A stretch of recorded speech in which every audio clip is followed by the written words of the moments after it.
ফজরের পরে প্রোগ্রামটা দিয়েছেন, এত মানুষ কিভাবে উপস্থিত হলো? আপনারা কি তাদেরকে টাকা দিয়ে এখানে এনেছেন কিনা?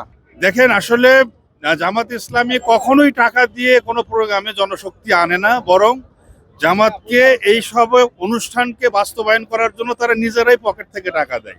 আর এত লোকের সমাগম অন্য কোনো দল এই ভোরবেলায় করতে পারবে না। জামাতের প্রত্যেকটা সহযোগী, কর্মী এবং রুকন যারা আছে, সদস্য যারা আছে, তারা সবাই কিন্তু ফজরের নামাজ আদায় করে। ফজরের নামাজ আদায় করে তারা লেখাপড়া করে, কেউ হাঁটতে যায়, ব্যায়াম করে। স্বাভাবিকভাবেই দেখবেন যে এই মানুষগুলোর মুখে কোনো ক্লান্তি নেই। তারা প্রত্যেক দিনের অভ্যাস বশতই ফজরের সময় উঠেছে এবং এই ফজরের সময়ে হাজার হাজার মানুষ সোহরাওয়ার্দী উদ্যানে জমায়েত হয়েছে এবং সেখান থেকে পায়ে হেঁটে দৌড়ে এই মানিক মে এভিনিউতে এসেছে।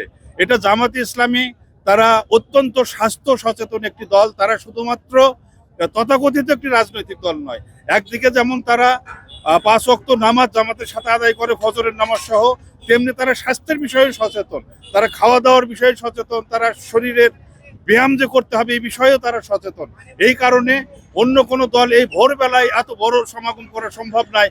এখনো তারা কিন্তু ঘুমাচ্ছে, অথচ জামাত ইসলামের প্রত্যেকটা নেতাকর্মী ফজরের পরে তাদের দিনের কর্মসূচি